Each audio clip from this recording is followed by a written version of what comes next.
বিধানসভাত অখিল গগৈৰ আক্ষেপ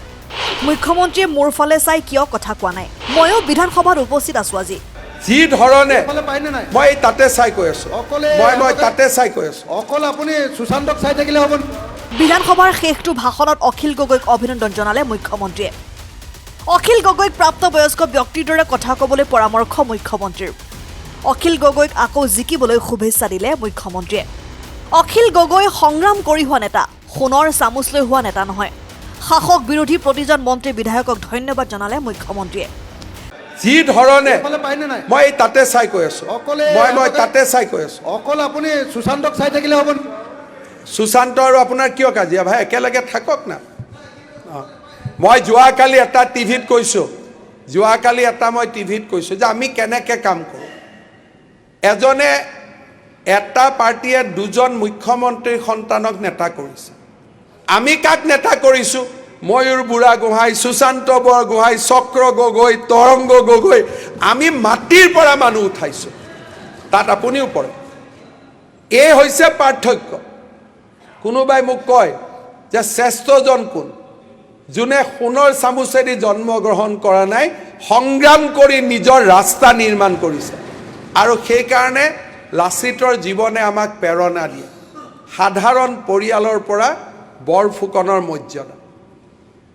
মই ভাবোঁ যে এই বিধানসভাই যি ধৰণে অসমৰ ইতিহাসে লোকপ্ৰিয় গোপীনাথ বৰদলৈক শ্ৰদ্ধাৰে সোঁৱৰণ কৰে আমি তাৰ ওচৰে পাজৰে যাব নোৱাৰোঁ গোপীনাথ বৰদলৈৰ ওচৰে পাজৰে যোৱাৰ আমাৰ শক্তি নাই কিন্তু তেওঁৰ পদাংক অনুসৰণ কৰি আমি জাতিটোক প্ৰবঞ্চনা নকৰাকৈ জাতিটোক আমি বিত্ৰে নকৰাকৈ জাতিটোৰ কাৰণে সংগ্ৰাম কৰা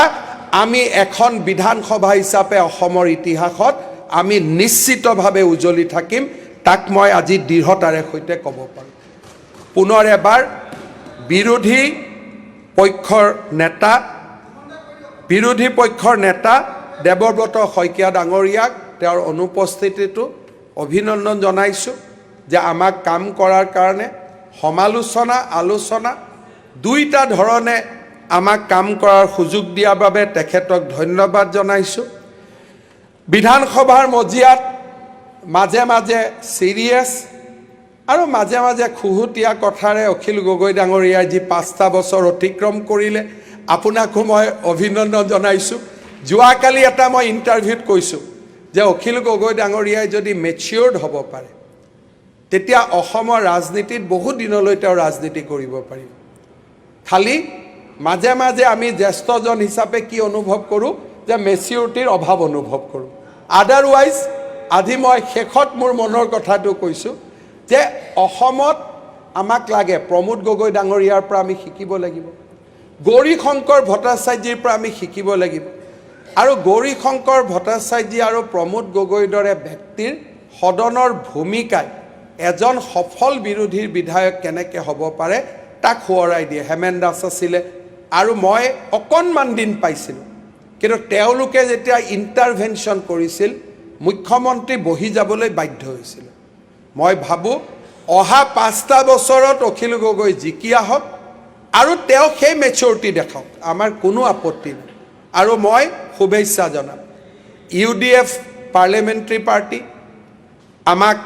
নিশ্চিতভাৱে সহযোগ কৰিছে আদৰ্শৰ পাৰ্থক্য আছে বহুত কথাত আমি মিলিব নোৱাৰোঁ কিন্তু তাৰ মাজতো আপোনালোকৰ যিটো সমৰ্থক তেওঁলোকৰ কাৰণে আপোনালোকে সাহসেৰে যুঁজ দিছে আপোনালোকক ধন্যবাদ জনাইছোঁ আমাৰ ৰাস্তা বেলেগ কিন্তু ৰাস্তা বেলেগ হোৱাৰ মাজতো আপোনালোকে যি ধৰণে বিধানসভাত ভূমিকা পালন কৰিলে